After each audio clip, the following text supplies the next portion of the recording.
피부 동양 치료를 위한 약물 담지 하이드로겔 제조 발표를 시작하겠습니다.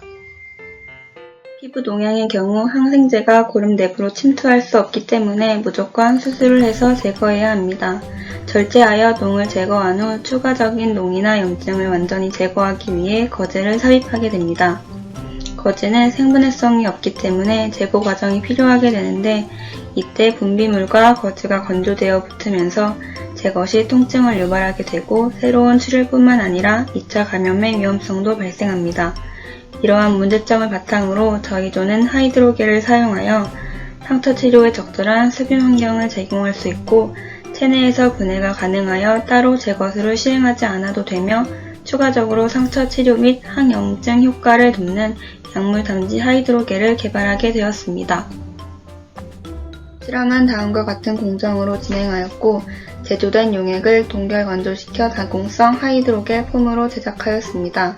CMC와 아가로스를 주요 고분자로 사용하였는데 물성이 약한 CMC에 아가로스를 첨가하여 물성을 높이고 분해기간도 늘려 약물이 서방투될 수 있는 폼을 제작하고자 하였습니다. 그러므로 변수는 아가로스의 전체 질량비로 놓고 실험을 진행하였습니다. 다음은 동결 건조를 마친 하이드로겔 폼의 최종 형태입니다. 아가로스의 질량비에 따라 하이드로겔 폼을 PBS 용액에 넣고 각각 상온과 37도씨에서 인큐베이션 시킨 후 스웰링과 디그라데이션이 어떻게 나타나는지 관찰하였습니다. 아가로스 질량비 70%에서 시간이 지남에 따른 스웰링의 변화율이 가장 적게 나타났습니다. 디그라데이션의 경우에는 70%에서 초기에 많이 분해되는 것을 볼 수 있습니다. 이러한 결과에 따라 약물이 충분히 나오고 회복되는 시간 동안 천천히 분해되면서 약물의 양을 조절할 수 있을 것으로 예상됩니다. 결과적으로 스웰링과 디그라데이션의 데이터 분석 결과 아가로스 질량비 70%에서 가장 최적의 서방형의 조건을 가졌습니다. 이러한 데이터들을 통하여 아가로스의 함량에 따라 분해 속도를 조절할 수 있다는 것을 확인할 수 있었습니다. 또한 체내에 들어갔을 때도 실제로 분해가 진행될 수 있다는 것도 알 수 있었습니다. 마지막으로 실제로 약물을 담지한 후 HPLC를 통하여 폼이 분해됨에 따라 약물이 어떻게 방출되는지 살펴보았습니다. 대략 2분에서 헤스페리딘 피크를 관찰할 수 있었는데 2일 동안 약 10배 이상의 약물이 방출되는 결과값을 나타내었습니다. 이러한 경향성을 보아 대략 5일에 걸쳐 약물이 완전히 방출될 것으로 예상되며 이로써 약물이 서방출한다는 것도 확인할 수 있었습니다. 저희조가 개발한 하이드로겔이 체내에 삽입될 시 분해가 가능하고 항염증성, 항균성을 띠는 약물인 헤스페리딘을 담지하여 약물의 서방출이 가능한 약물 담지 하이드로겔임을 앞의 여러 분석들에 의해 확인하였습니다. 그러므로 농양 제거 수술 후 거즈 드레싱을 제거하는 환자들에게 발생하는 통증을 완화시켜줄 것이며 2차 감염 및 새로운 출혈도 막을 것이고 무엇보다 창상치유에 있어서 필수적인 요소인 창상치유 속도를 향상시키며 합병증의 발생을 최소화함으로써 의료 분야 드레싱 소재로 발전이 가능하다고 생각합니다.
UV 차단 기능을 가진 친소성 인공수용체의 제조와 비교입니다. 목차는 다음과 같습니다. 우리 몸에 있는 눈은 다음과 같은 구조로 이루어져 있으며 오른쪽 빨간색 원 부분이 수정체로서 이 부분에 인공수용체 삽입 수술이 진행됩니다. 장기간 동안 자외선에 노출되면 안구 내부까지 UV가 도달해 수정체와 망막 조직을 손상시킵니다. 그로 인해 백내장이 발병하게 되며 인공수용체 삽입 수술 후에도 재발할 가능성이 UV로 인해 생기기 때문에 이러한 문제점을 해결하기 위하여 광변시약을 이용해 광변색 인공수용체 제조에 대한 연구를 진행하였습니다. 제조에 사용된 시약입니다. 다음과 같은 공정으로 진행했습니다. 시약의 조성은 다음과 같습니다. 인공수용체 제조를 위해 디자인된 몰드입니다. 3D 프린터를 이용하여 디자인된 인공수용체 몰드를 출력한 모습입니다.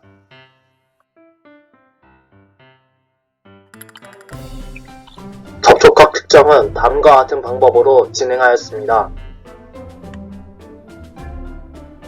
굴절률은 아벨 굴절계를 이용하여 측정하였습니다.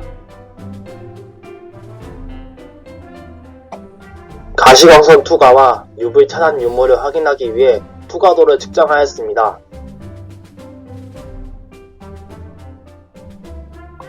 완성된 인공수용체 샘플입니다. 각 시약별로 제조된 인공수용체의 접촉각 측정 결과입니다. 각 시약별로 제조된 인공수용체의 굴절률 측정 결과입니다.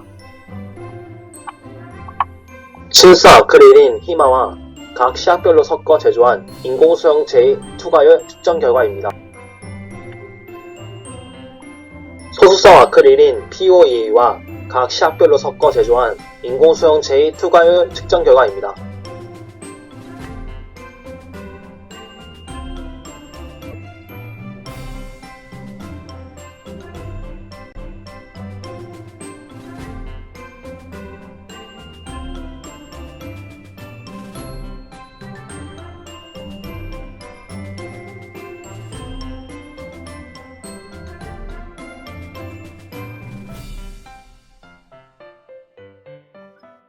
실험에 대한 결론입니다.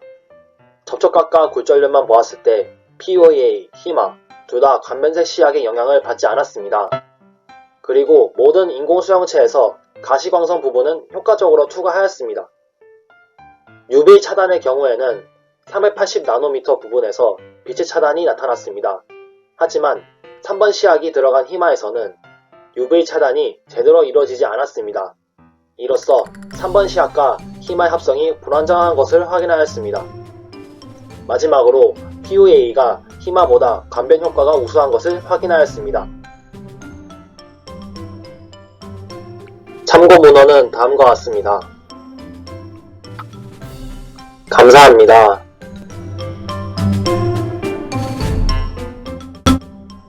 안녕하세요. 일광화상 및 1도 화상 환자들의 환부 보습 및 피부 재생 치료를 위한 덱스판테놀 하이드로겔의 제조 및 평가에 대해서 이야기할 제약생명공학과 강민지, 권혜진, 김혜빈, 천유진이라고 합니다. 서론입니다. 화상이란 주로 열에 의해 피부와 피부 부속기에 생긴 손상을 말하며 발생하는 화상의 약 90%는 뜨거운 액체나 물건, 화염 등에 의한 것입니다. 오늘날 사업장 내의 폭발사고, 대형 화재 등 화상의 원인이 다양해지면서 화상 환자의 수는 증가하는 추세를 보이고 있습니다.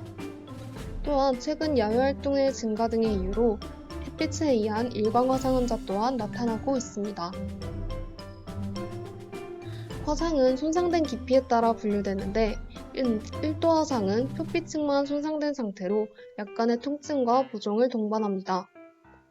2도 화상은 1도 화상보다 더 깊은 조직 손상을 입은 것으로 표피 전부와 진피의 일부를 포함하며 대부분 물집이 생기고 피하 조직의 부종을 동반합니다.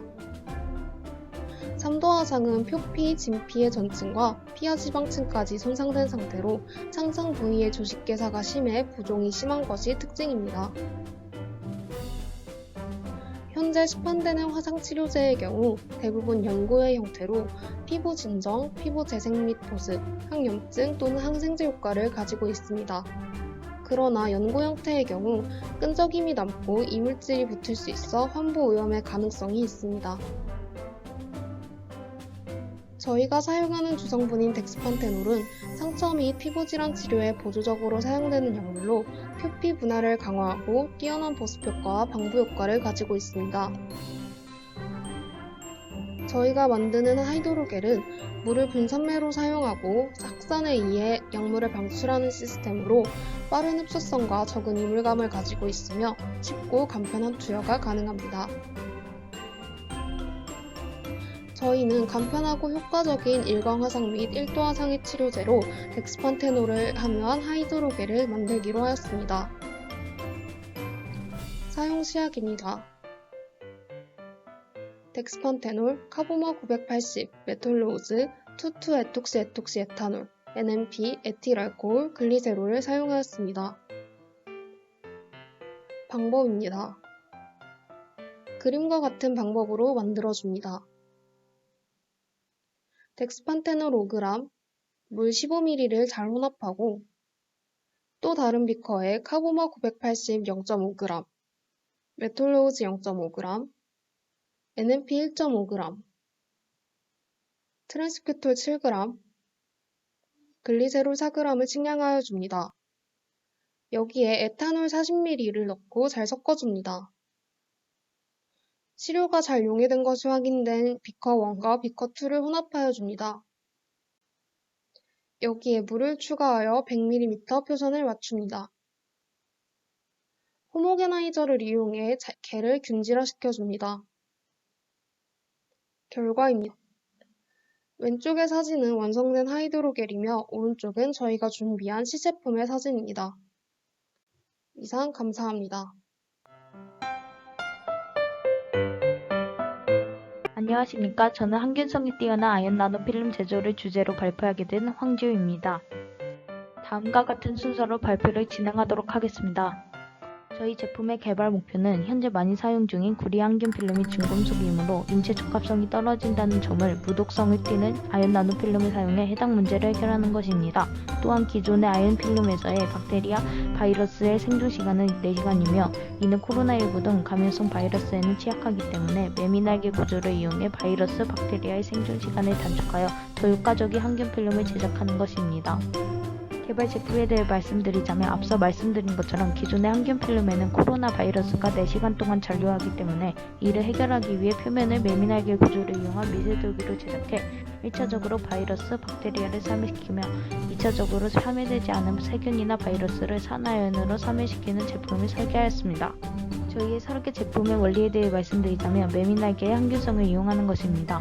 매미날개는 표면의 직경 5000분의 1mm 이하의 극히 가느다란 돌기가 약 200나노미터 간격으로 돋아 있습니다. 이러한 매미날개 구조를 항균 필름에 적용하여 화학적 수단이 아닌 물리적 수단을 통해 박테리아를 죽이는 것입니다. 필름이 코팅할 산화아연의 성분비를 결정하는 것이 중요한데 산화아연이 포함된 자외선 차단제를 통한 실험을 보면 52%의 산화아연이 함유된 차단제에서는 혈액에서 아연 나노 입자가 증가됨이 관찰되었습니다. 이는 매우 적은 양이지만 나노 입자가 피부를 통해 흡수되는 것을 의미합니다.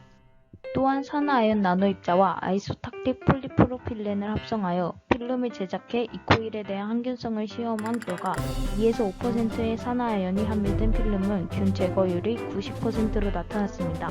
이는 산화아연 나노 입자 비율이 너무 적으면 항균 효과가 떨어지는 것이기 때문에 저희는 산화아연의 성분비를 350에서 450g/kg이 가장 적절하다고 판단하였으며 40에서 45% 중량을 사용할 것입니다. 이에 해당하는 양만큼 산화아연을 필름 위에 코팅하면 세균과 바이러스의 발생을 예방하고 구제할 수 있을 것입니다. 또한 코로나19 바이러스의 크기는 대략 90나노미터이기 때문에 미세도기의 크기를 약 0.09 마이크로미터로 조정하여 세균뿐만 아니라 바이러스에도 대항 가능하게 할 것입니다. 이러한 미세도기의 소재를 산화아연을 사용하여 도구 표면에도 항균작용이 가능하게 하고 바이러스나 세균이 아연 나노 입자에 닿는 표면적을 넓혀 항균성을 향상시킬 것입니다. 그래서 저희는 해당 수치들을 3D 나노 프린팅 기술을 이용해 열 가소성 폴리우레탄 필름 위에 0.5mm의 두께로 산화아연을 코팅하여 향균성이 우수한 항균 필름을 제조할 것입니다. 이는 3D로 도식화한 제품의 최종 모형입니다. 마지막으로 저희가 제품을 개발함에 따라 얻을 수 있는 기대 효과에 대해 말씀드리겠습니다. 첫 번째, 세균 및 바이러스의 박멸 시간과 인체 안정성에 대한 기존 항균 필름의 단점을 극복할 수 있다는 점입니다. 두 번째는 세균 및 바이러스에 의한 피부 질환 완화에 기여할 수 있고, 세 번째는 감염성 바이러스 및 세균 확산을 방지하고, 네 번째로는 항균 필름이 적용 가능한 분야가 광범위에 널리 사용된다는 점입니다. 마지막으로 은 나노 입자 대신 아연 나노 입자를 사용하여 비용을 감소한다는 효과가 있습니다. 이는 참고 문헌입니다. 감사합니다.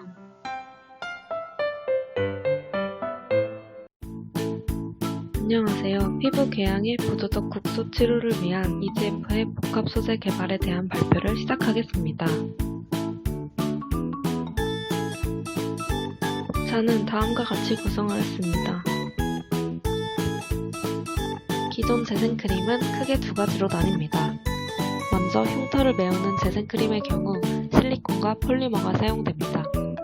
시각적으로는 흉터를 메울 수 있지만 실리콘과 과한 폴리머가 피부의 모공을 막아 여드름을 유발하여 실질적으로는 손상된 피부 재생은 불가능하다는 점을 가지고 있습니다. 두 번째로 추출물을 사용한 재생크림의 경우 개개인 특성에 맞춘 것이 아닌 대중성을 목표로 생산된 것으로 어떤 추출물을 사용하느냐에 따라 불금증, 피부 트러블, 염증 등이 발생할 수 있습니다. 휴먼 EGF는 상피세포 성장인자로 화학적으로 EGF를 생산해내는 것이 아닌 미생물을 이용하여 EGF를 생산하는 것으로 앞에서 제시한 부작용을 개선하고자 선정하게 되었습니다. 하지만 EGF가 피부 표면에 작용 시 세포 내부화로 인해 구조가 파괴되어 활성도가 저하되는 단점을 가지고 있습니다. 이를 보완하기 위해 유무기 소재와 고정화시킬 것입니다. 유기 소재로는 보습력이 뛰어난 레반과 생체 안정성과 생체 친화성이 우수한 백금을 사용하여 휴먼 EGF 구조 파괴 방지 및 활성도 향상을 목표로 하여 실험을 진행했습니다.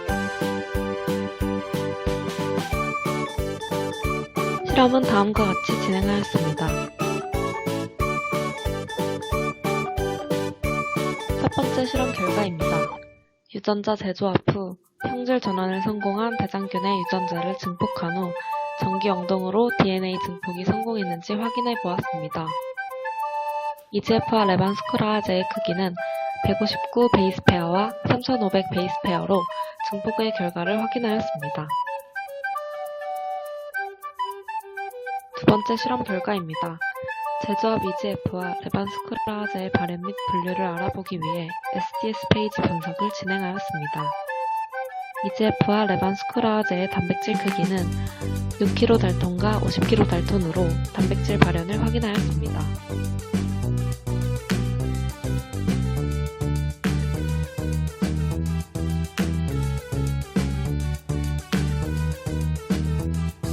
SDS 페이지를 통해 EGF는 6kDalton에서 존재하는 것을 확인하였습니다.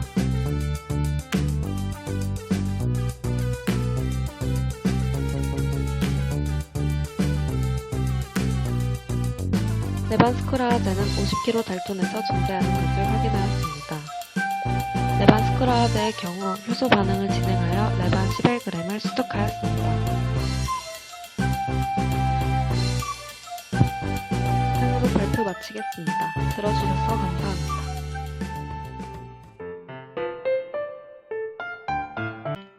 항염 통증 완화에 유효한 알란토인 리도파인 하이드로겔의 기조 및 평가에 대해 발표하도록 하겠습니다. 하이드로겔에 제조하게 된 배경은 현대인들은 경제 성장으로 인해 이에 대한 사회적 관심이 증가하게 되었고 되었고 피부 미용 관련업이 성장하고 있습니다. 현재 젊은 여성뿐만 아니라 남성 고객이 큰 폭으로 증가하였고 젊은 층에서 노년층까지 증가했습니다. 과거와 다르게 외모 관리 행동은 현대에서 자신감 향상, 정신적 만족감, 그리고 좋은 인상과 함께 깨끗한 외모로 인간계에 이점을 두기 때문입니다.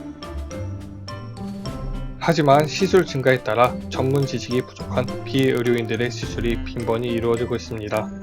이는 부작용 또한 지속적으로 증가하는 사회적 문제를 야기하고 있습니다. 피부 시술은 피부의 구조와 기능에 손상을 입혀 치유하는 과정으로 제대로 된 사후 관리를 하지 못할 시에 부작용이 발생하게 됩니다. 부작용 경험은 비의료기관인 피부 미용 업체에서 시술한 환자의 34.2%가 경험했을 정도로 높은 수치입니다. 붉고 부어오름부터 화상까지 다양한 부작용 사례가 나타나고 있습니다. 저희는 이러한 부작용 사례를 최소화하기 위해 알란토인과 리도카인을 사용했습니다. 알란토인은 EWG 1등급으로 안전성이 입증되어 부작용 사례가 없습니다. 또한 피부 염증 치료와 피부 진정, 피부 재생에 효과를 가지고 있습니다. 그리고 리도카인은 마취제로서 마취 효과를 가지고 있습니다. 적은 함량을 사용할 시 통증 억제 효과를 가지고 있습니다. 또한 하이드로겔로 변형시킴으로써 보습작용과 약물의 투과성 향상, 그리고 이물감 최소화와 관능적 개선, 그리고 세척과 취급 용이성, 천천히 흡수가 가능하여 지속성을 향상시키고 과량 사용의 위험성을 줄이려고 합니다. 하이드로겔의 포뮬레이션은 다음과 같습니다. 제조 방법은 다음과 같이 진행되었고 다음에 제조 영상을 확인하도록 하겠습니다.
캐스톤 디자인 작품 소개 발표를 맡게 된 의료신소재학과 정희주라고 합니다.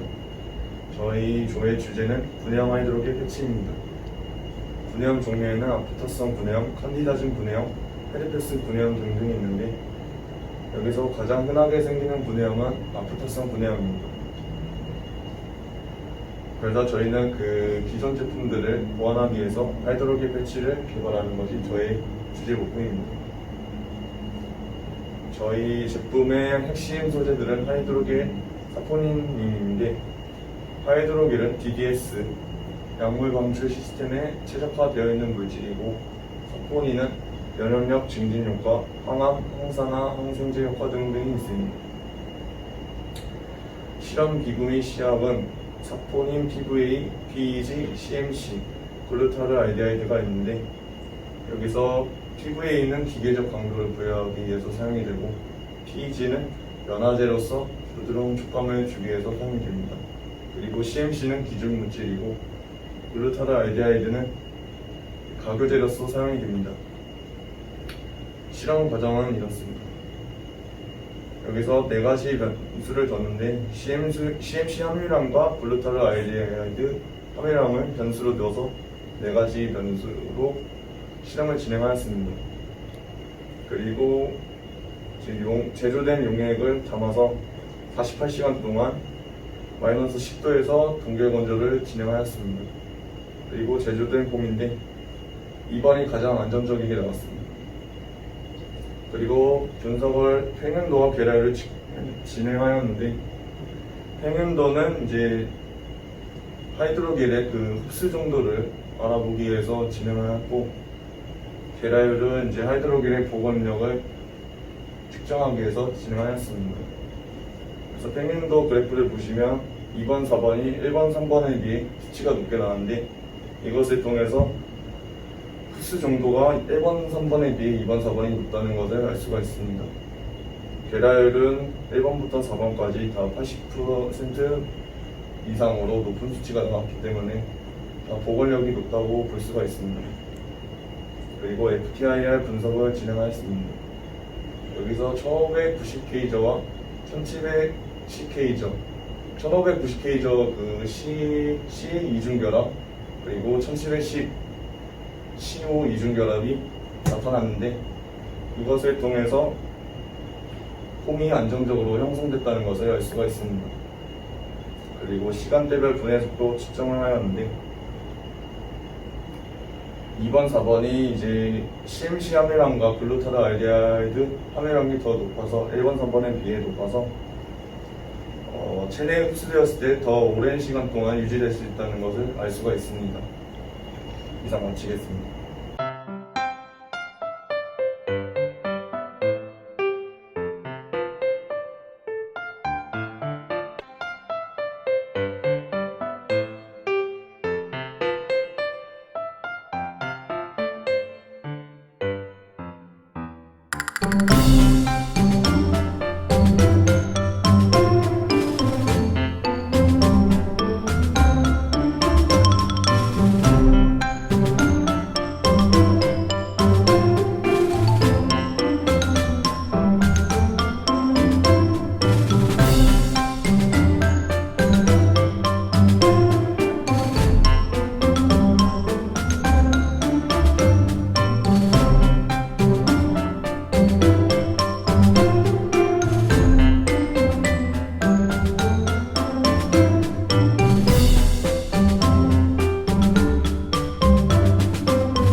안녕하세요. 저희는 약용식물을 활용한 두피 건강 제품의 신소재 개발 및 제품화에 대해 발표할 제약생명공학과 KGMP입니다. 목차는 다음과 같습니다. 서론입니다. 최근 심리적인 요소가 상대적으로 중요해지면서 탈모가 사회적인 문제로 대두되고 있습니다. 이러한 탈모는 과거의 노화 현상으로 인식되어 왔으나 최근에는 스트레스, 영양 불균형, 식생활 변화, 불규칙한 생활 등의 다양한 원인으로 인해 증가하는 추세입니다. 이에 현재 시판되고 있는 탈모 치료제로는 피나스테리드와 미녹시딜이 있습니다.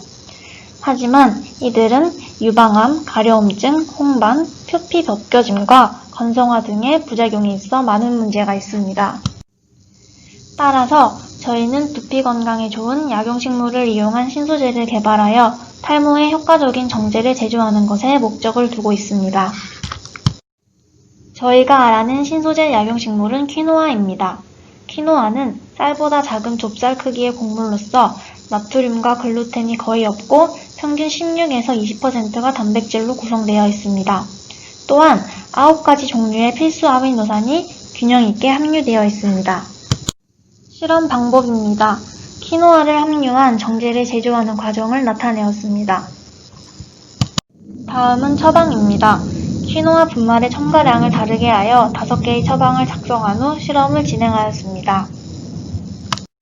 평가 방법으로는 중량 편차 시험, 마선도 시험, 경도 시험, 붕해 시험, 용출 시험, 항산화 평가에 6가지를 진행하였습니다. 중량 편차 시험 결과 5개의 처방 모두 허용 범위 내에 들어 모두 적합하다고 판단하였습니다. 마선도 시험 결과 처방 A를 제외하고 모두 정제로서 적합하다는 것을 판단하였습니다. 다음은 경도 시험입니다. A를 제외한 경도 시험 평가 결과 모두 경고 투여 정제로 적합하다고 판정하였으며 붕해 시험 결과 키노와의 첨가량과 붕해 시간을 비례한다는 것을 알 수 있었고 30분 이내에 붕해되어 모두 적합하다고 판정하였습니다. 현재까지 진행된 연구입니다. 이에 본 연구는 앞으로 용출 시험 및 항산화 시험을 진행하여 주제에 가장 적합한 정제를 제조하여 두피 건강에 좋은 키노아를 활용한 제품을 개발하고자 합니다. 이상으로 발표를 마치겠습니다. 감사합니다.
방지를 위한 생분해성 탈장막 개발에 대해서 발표하도록 하겠습니다. 저희들이 개발한 제품은 탈장 치료 시에 인공막 수술에 사용되기 위해서 개발하였습니다. 목차는 다음과 같은 순서대로 발표하도록 하겠습니다. 먼저 개발 배경입니다. 탈장이란 신체의 장기가 제자리에 있지 않고 다른 조직을 통해 돌출되거나 빠져나오는 증상을 말합니다. 이러한 탈장의 원인으로는 선천적인 경우가 있고 복부 비만, 지나친 흡연, 노화 등의 이유가 존재합니다. 이렇게 탈장을 치료하기 위해서는 두 가지의 수술 종류가 있는데, 먼저 무인공막 수술은 탈장 주머니를 떼지 않고 그 조직을 실과 바늘로 봉합하여서 막는 수술이고, 인공막 수술은 탈장 주머니를 떼고 뻥 뚫린 구멍에 인공막을 덧대어 봉합하여 진행하는 수술입니다. 기사를 보시면 알 수 있듯이 무인공막 수술을 한 후에는 심한 통증을 일으키고 재발이 잦다는 것을 알 수 있습니다. 그래서 많은 병원에서는 현재 인공막 수술을 진행하고 있습니다.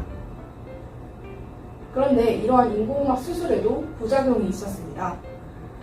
인공막으로서는 무독성인 PP 소재를 많이 이용하고 있는데, 이러한 PP 소재가 아무리 무독성이지만 신체 내에 오래 잔류하고 있을 경우에는 조직과 눌러붙게 되고 결국에 사진에 보시면 저런 모양으로 괴사하게 됩니다. 그래서 저희는 인공막 탈장 수술의 장점은 살리되 부작용을 방지하기 위해서 생분해성 소재를 이용한 인공막을 개발하고자 하였습니다. 저희는 먼저 기존의 제품들을 분석해 보았는데요. 이러한 제품들은 PP 소재를 많이 사용하고 있었습니다. PP 소재는 유연성이 있고 강도가 좋았기 때문에 이러한 소재들로 많이 인공막을 만들고 있었습니다. 그래서 저희는 PP의 물성을 유지하되 조직 회복 기간이 지나게 되면 분해되어서 신체 내에서 잔류하지 않을 수 있도록 생분해성 소재를 사용할 예정입니다. 따라서 이 기준으로 선정한 생분해성 소재로는 PCL과 PDO가 존재하게 됩니다. 따라서 저희는 이 PCL과 PDO 소재를 사용하여서 실험을 진행하였습니다. 먼저 PCL, PDO 소재로 모노필라멘트를 사출하고 인공막처럼 메쉬 모양으로 제작을 하였습니다. 다음과 같은 방법으로 메쉬를 제작하였습니다. 배틀은 실뜨기 방법의 가장 기본적인 방법인데요. 저희는 여건상 실제로 메쉬를 제작할 수 없었기 때문에 배틀을 사용하여서, 미니 배틀을 사용하여서 다음과 같은 모양으로 메쉬를 제작하였습니다.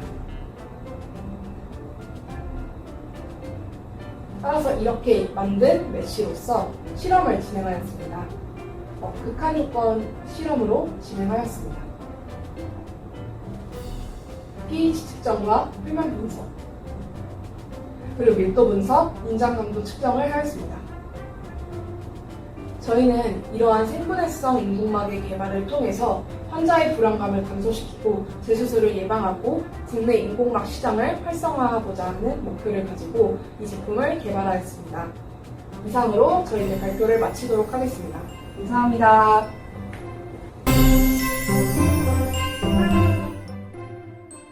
안녕하세요. 관절 건강 개선을 위한 천연 소재 함유 식품 개발 및 제품화에 대해 발표할 뱅뱅뱅 팀의 송석준입니다.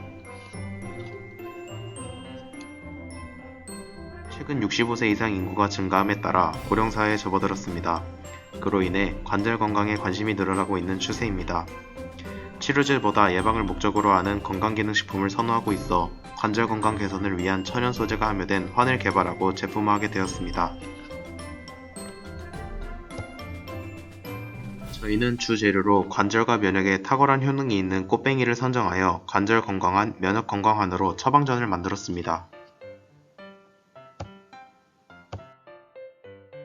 저희가 사용할 주재료인 흰 점박이 꽃무지, 즉 꽃뱅이의 성분 분석표입니다. 꽃뱅이의 효능은 인돌 알칼로이드가 풍부하여 혈관 질환에 도움이 되고 간 기능 약화로 인한 질병, 그리고 여성병, 피로 회복, 암 예방에 탁월한 효과를 나타내고 있습니다. 앞서 설명드린 인돌 알칼로이드의 효능으로는 혈전의 크기와 생성을 약 60%에서 70%가량 억제시키며 혈액을 응고하는 인자의 활성을 70% 억제시키는 효능이 있습니다. 그리고 폐혈전증이 있는 쥐에서 혈액 응고 인자인 콜라겐, 혈관 숙축 물질인 에피네프린에 의한 치사율을 70%가량 감소시킨다는 사료도 있습니다. 이 표는 인돌 알칼로이드 농도에 따른 혈소판 음식률과 치사율 감소량을 보여주는 표입니다. 이 표에 따르면 인돌 알칼로이드의 농도가 높을수록 혈소판 음식률과 치사율이 줄어드는 것을 볼 수 있습니다.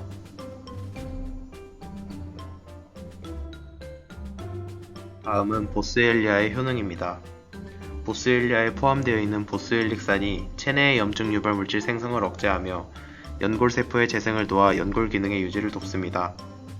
보스웰리아는 붓기가 줄어들고 통증 수치가 줄어든다는 연구 결과가 있으며 마지막으로 항산화 성분이 피부 노화를 막아줍니다. 보스웰리아의 하루 권장 섭취량은 1000mg이고 보스웰리아 섭취 중단 이후 6개월까지 통증, 활동장애, 뻣뻣함이 개선된 상태로 유지됩니다. 하루 4g 이상 먹을 경우 위장장애와 구토, 간송상 등을 유발할 수 있습니다. 다음은 로얄 젤리의 효능입니다. N아세틸 글루코사민의 효능입니다. 녹색잎 홍합의 효능입니다. 다음은 미역기의 효능입니다. 잎새버섯의 효능입니다. 홍삼의 효능입니다. 다음으로 제조 방법에 대해 설명해 드리겠습니다. 관절 건강환의 제조 방법은 다음과 같습니다. 꽃뱅이와 로얄 젤리, 보스웰리아, 녹색잎 홍합, 글루코사민을 섞어 분말을 만듭니다. 그 분말에 물을 섞어 반죽을 만든 후 반죽을 넓게 펴니다. 반죽을 제한기에 넣어 환 모양으로 만듭니다. 만들어진 환을 60도씨에서 24시간 건조시키면 됩니다. 다음은 면역 건강환입니다. 꽃뱅이와 홍삼, 미역귀, 잎새버섯을 섞어 분말을 만듭니다. 나머지 과정은 관절 건강환과 같습니다. 현대인들은 많은 활동량과 잦은 모임, 회식 등으로 바쁜 생활을 하고 있습니다. 그렇기 때문에 우리는 어렸을 때부터 건강관리에 신경을 써야 합니다. 이 건강기능식품을 복용할 시 간기능 회복, 피로회복, 암 예방의 효과를 볼 수 있으며 특히 혈관 질환과 관절 건강에 탁월한 효과를 볼 수 있습니다. 저희가 참고한 참고 문헌입니다.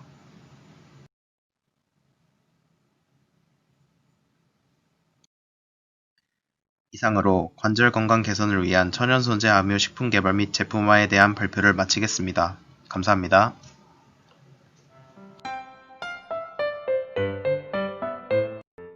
안녕하세요. 저희 톨포스팀의 실험 주제는 스프레이 드라잉 기술을 이용한 톨각탄 나노 포저 화합물의 제재 개발입니다. 해결 과제로 톨각탄의 나눔성이 되었습니다.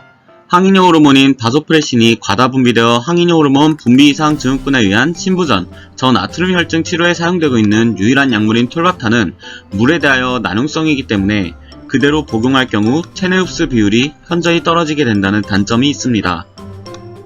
문제 해결 방안으로 톨박탄을 사이클로덱스트린과 결합한 톨박탄 사이클로덱스트린 포접화합물을 제조하고 여기에 계면활성제를 넣어 용해도를 증대시켰습니다.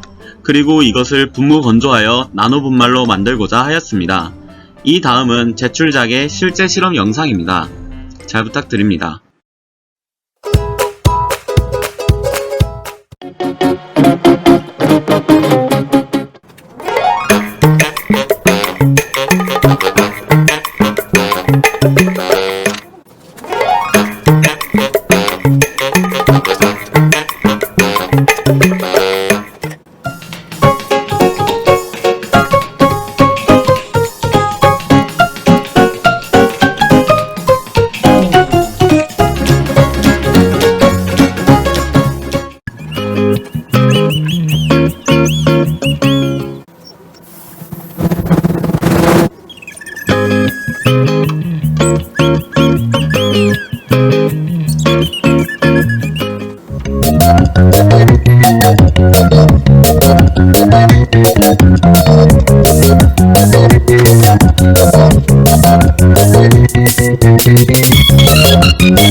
여기가 바로 스프레이 드라이어인데요. 원리를 간단하게 설명하면 액체를 공기 중에 뿌리고 급속도로 열을 가해 건조시켜 수분을 증발시켜서 분말을 얻는 원리입니다.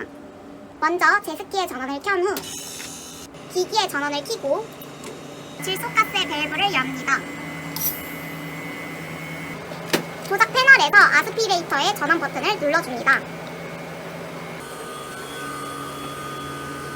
기기 내 질소가스로 가득 차면서 산소 포화도가 6% 미만으로 떨어지면 기기 작동을 시작할 수 있습니다. 공정 변수를 다음과 같이 설정한 후 기기의 작동을 시작합니다. 펌프는 샘플의 주입량을 결정하는데 1분당 6ml가 주입될 수 있도록 설정하였습니다. 용액을 노즐에 연결하면 용액이 노즐을 거치고 실린더로 이동하면서 고온의 건조 기체로 인하여 급속도로 용매가 증발됩니다.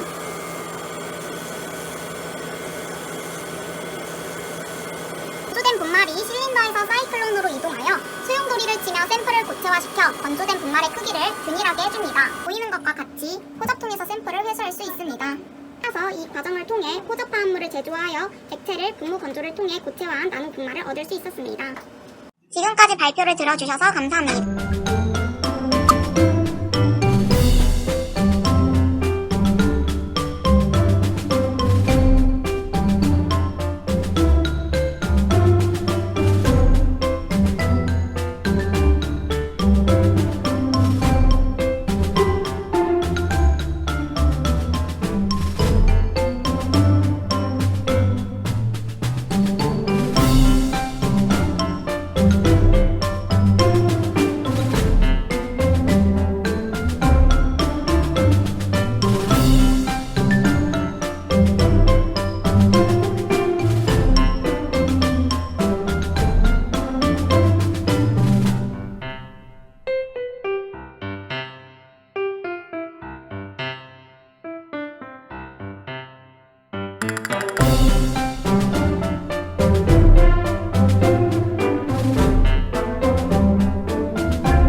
안녕하세요. 캡스톤 디자인 발표를 맡게 된 강혜인입니다.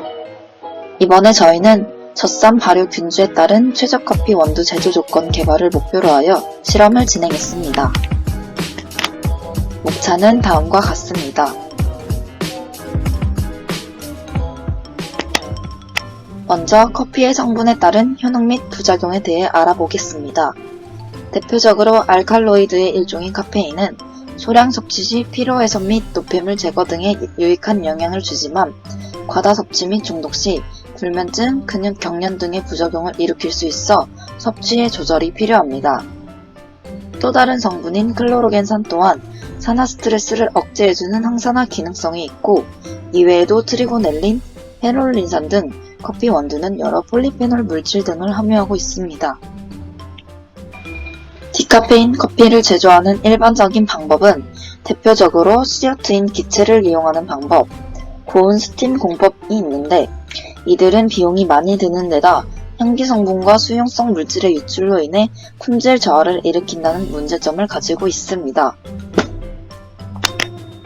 일반적으로 디카페인 커피를 제조하는 방법은 전과 같은 문제점이 있기 때문에 이를 보완하기 위해서 저희는 내산성, 내열성이 확보된 젖산 발효 균주를 선발하고 이를 이용해 발효함으로써 카페인 함량 저감화와 항산화 활성이 증가된 커피 원두 개발을 목표로 하고자 합니다. 다음은 젖산 발효 균주에 따른 최저커피 원두 개발 과정입니다. 저희는 최적 균주를 선발 후 천연 배지를 탐색하고 제조 공정을 확립하여 원두를 제조한 후 이 원두를 품질 분석하여 업체 기술을 전달하는 식으로 진행하려고 합니다. 다음은 품질 분석 시 진행한 측정한 것들 실험 사진입니다.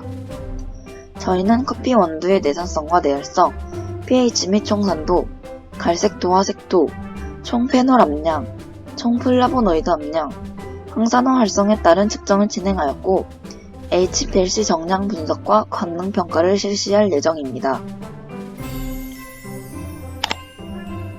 저희의 사업비 지출 내역은 다음과 같습니다.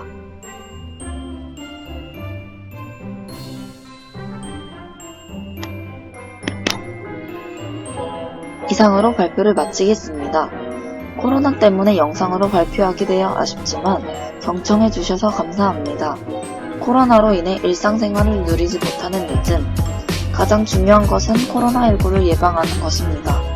마스크를 생활화하고 개인 위생관리를 철저히 하고 사회적 거리두기를 생활화하여 일상을 되찾으면 좋겠습니다.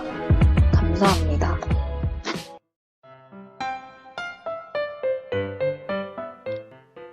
안녕하세요. 대장균으로부터 자가 유도 발효 배지를 이용한 인간 상피세포 성장 응자와 차폐온의 공발효 및 정제에 대해 발표할 EGF팀의 이소정이라고 합니다. 목차는 다음과 같습니다.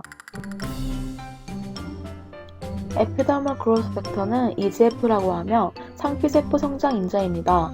상피세포 성장 인자는 상피 조직세포의 세포 촉진에 영향을 줄 수 있는 단백질로서 세포 표면의 EGF 수용체와 결합해서 세포 증식과 성장, 혈관 생성 등 다양한 생화학 변화를 일으킵니다. EGF는 피부세포 재생, 각막 회복, 상처 치유, 세포 재생 등의 효능이 있어 기능성 화장품의 원료와 창상 및 화상치료제 등 다양한 산업에서 활용되고 있습니다. 차페론은 단백질의 폴딩을 도와주는 조단백질로서 접힌 스톤과 DNA로부터 누클레오솜의 조립을 도와주는 기능을 갖고 있습니다. 이 기능으로 새로 합성된 폴리펩타이드 사슬과 조립된 서브 유닛이 비기능적인 구조로 응집되는 것을 방지합니다. 다음은 AIM에 대해 말씀드리겠습니다. AIM은 자가 발효 배지라고 하며 배지 안에 포함된 탄소음을 기반으로 고밀도 세포 성장을 촉진하고 락 프로모터로부터 단백질 발현을 자동적으로 유도하며 RPTG 공정보다 더 많은 양의 단백질을 얻을 수 있습니다. 저희 팀은 이러한 이론을 바탕으로 대장균에서 고동생물의 단백질 발현 시 생성되는 인클루전 바디 형태의 단백질을 생물학적 기능이 있는 구조인 솔루블 스테이트로 바꿔주기 위해 차페론 PCT부트를 함께 발효하는 공발효를 시도함과 동시에 기존의 EGF 발현 시스템을 보다 간소화하기 위하여 자가 유도 발현 배지를 사용하여 단백질을 생산하는 방법을 설계하였으며 PR EGF라는 제조와 벡터를 구축 후 자가 발효 배지를 사용하여 대장균 BL22DS로부터 필요한 EGF 및 샤페온의 공발론을 통해 솔로 프로틴 형태의 EGF를 생산해내고 정제를 마친 EGF가 함유된 화장품을 제조하는 것을 목표로 설정하였습니다. 다음은 실험 과정입니다. 먼저 패스트 DNA 스핀 키트를 사용하여 유전자 재조합 과정을 통해 구축한 PR-EGF 벡터를 정제 과정을 통해 회수하였습니다. 다음으로 균주 BL22DS로 컴패턴트 셀을 제조하여 이미 제조합된 벡터인 PCTF2를 항생제 클로람페니콜을 넣은 SOB 고체 배지에서 형제 전환을 진행하였고 다음과 같이 생성된 콜로니로 컴패턴트 셀을 제조하여 PR-EGF인 PCTF2 BL22DS를 항생제 암피실린과 클로람페니콜을 넣은 SOB 고체 배지에서 형제 전환을 진행하였습니다. 형질 전환을 모두 마친 PR-EGF인 PCTF2 BL22DS를 항생제 암피실린과 클로람페니콜을 넣은 AIN 배지에서 발현을 진행하였으며 이때 본배양 단계에서 PCTF2의 발현 이도제로서 테트라사이클린을 첨가하였습니다. 이후 별도의 모니터링 단계 없이 약 7시간 동안 발현을 진행하였으며 SDS 페이지를 통해 미국 X-히스티딘이 결합된 흰 EGF의 프로테인 사이즈인 약 9에서 10kD에서 PR-EGF인 PCTF2 BL22DS가 솔루버 프로테인으로 발현됨을 확인하였습니다. 발현을 마친 단백질은 니켈 NTA 친화성 크로마토그래프를 통해 정제 과정을 거쳤으며 제시한 크로마토그램과 같이 일루전 단계에서 두 개의 이펙트가 나타났음을 확인할 수 있었습니다.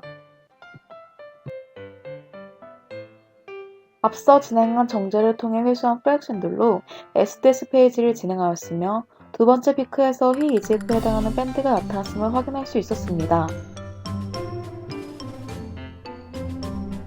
다음으로 정제 과정을 마친 일루션 프랙션을 농축 후 BCA 프로테인 에세이를 통하여 정량 분석을 실시하였습니다.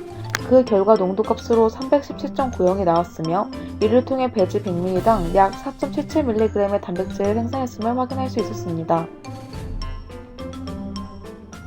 이렇게 생산해낸 EGF를 최대 함량인 10ppm에 맞춰 50ml 용량의 미스트를 제시한 표와 같은 배합으로 제조하였습니다. 마지막으로 기대 효과입니다. 저희 팀은 발현 단계에서부터 솔로 스테이트의 EGF를 생산함으로써 단백질 활성도 감소를 억제하고 기존 EGF 발현 시스템보다 간소화된 생산 단계로 보다 효율적이고 다량의 EGF를 생산하였고 최근 화장품 업계 최대 유망 분야인 코스메티크에서 주목하고 있는 원료 중 하나인 EGF의 생산 과정을 개선시킴에 따라 현 화장품 시장의 흐름을 따라간과 더불어 생명공학 기술을 화장품에 접목시킴으로써 서로의 분야의 상호 발전을 줄 수 있을 것으로 기대됩니다. 이상 참고 모음을 끝으로 발표를 마치도록 하겠습니다.